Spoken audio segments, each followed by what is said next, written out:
Good morning everyone, hello and welcome back to my channel. আশা করছি তোমরা সবাই খুব ভালো আছো। তো সকালবেলা এখন 9:30 বাজে, হিয়াকে যাচ্ছি স্কুলে ড্রপ করে দেবো। আর তারপরে আমরা সবাই মিলে একটু যাব বাজারে, টুকটাক কটা জিনিস কেনার আছে, সেগুলো কিনবো, তারপরে ফিরে আসবো।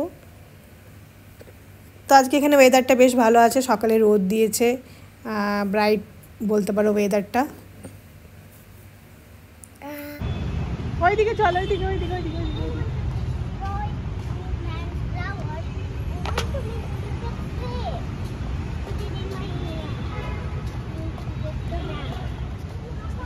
তো টুকটাক যা বাজার করার থাকে সোসাইটির পাশেই, তো হেঁটেই করা যায়। শুধুমাত্র মাছটা একটুখানি দূরে বলে ওইটা আমাদেরকে বাইকে যেতে হয়, বা ও একাই গিয়ে নিয়ে আসে।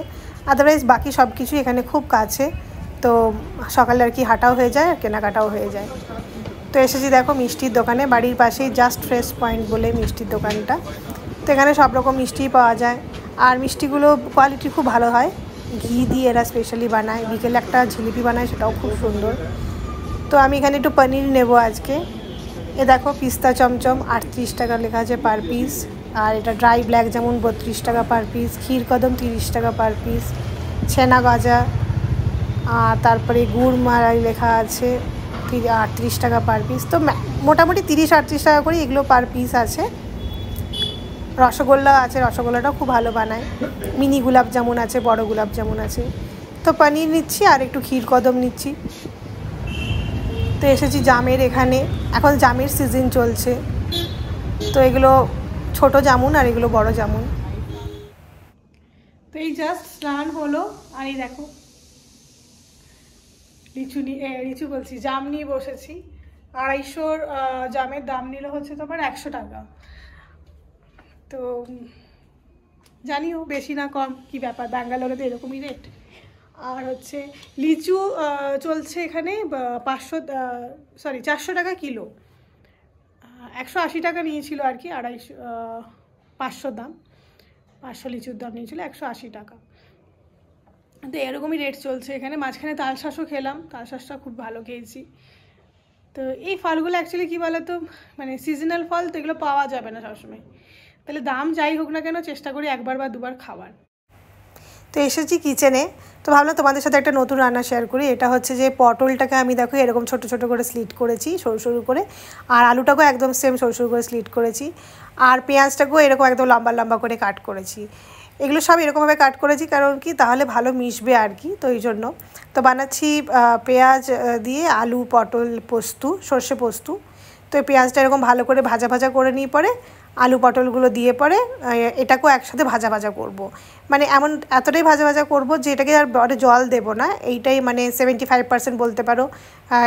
হালকা ঢাকা দিয়ে সেদ্ধ করে নিতে হবে, ভেজে নিতে হবে, ভাজা ভাজা হয়ে সেদ্ধ হয়ে যাবে আর কি। আর এখানে দেখো একটু সর্ষে পোস্ত আর 3টে কাঁচা লঙ্কা দিয়েছি, এটা একটা পেস্ট বানিয়ে নেব। আর এদিকে এগুলোকে ভেজে নেব, হালকা একটু ঢাকাও দিতে পারো। তো এখানে দেখো একদম বেশ ভাজা ভাজা হয়ে গেছে, একদম ঠিক এরকম হয়ে যাবে, তারই জানবে হ্যাঁ একদম ভাজা ভাজা হয়ে গেছে। এই আলুটা ভেঙে যাচ্ছে। এখানে আমি এবারে পোস্ত বাটাটার মধ্যে একটুখানি জল দিতে হবে, দিয়ে ওই মিক্সটা দিয়ে দিচ্ছি। তোমরা চাইলে চেরা কাঁচা লঙ্কা ইউজ করতে পারো, আমি কাঁচা লঙ্কাটা একবার এর সাথে বেটে নিয়েছি পোস্তর সাথে। ব্যাস এবারে নাড়াচাড়া করে ঢাকা দিয়ে আরও কিছুক্ষণ রেখে দেবো, দিয়ে একটু শুকনো শুকনো নামাবো। এ দেখো এরকম কনসিস্টেন্সিতে নামিয়ে নিতে হবে। আর এখানে বানাচ্ছি আমি একটু আমের চাটনি, তার জন্য মেথি, মৌরি, গোটা জিরে, গোটা ধনে ড্রাই রোস্ট করে নিচ্ছি। আর এখানে তার সাথে একটা শুকনো লঙ্কাও ড্রাই রোস্ট করব। আর হচ্ছে এখানে আমটা কেটে নিয়েছি। তো চাটনিটা বানাতে সব দেখাতে পারলাম না, সময় নেই বলে একটু ব্যস্ত হয়ে গিয়েছিলাম একটা কাজে। তো এখানে দেখো চাটনিটা হয়েছে, আমি অন্য একদিনকে তোমাদের সাথে শেয়ার করব রেসিপিটা। এসেছি হিয়াকে স্কুল থেকে নিয়ে আসতে, তো কখনই স্কুল থেকে ফেরত যায় না আর কি বাড়ি, ওকে আগে পার্কে ঢুকতে হবে, খেলতে হবে কিছুক্ষণ, তারপরেই ও বাড়ি যাবে।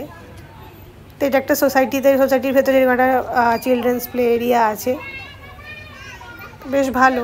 কিন্তু মেঘ করেছে, আমাকে এবার ওকে নিয়ে চলে যেতে হবে আজকে, নাহলে ভিজে যাবে ও।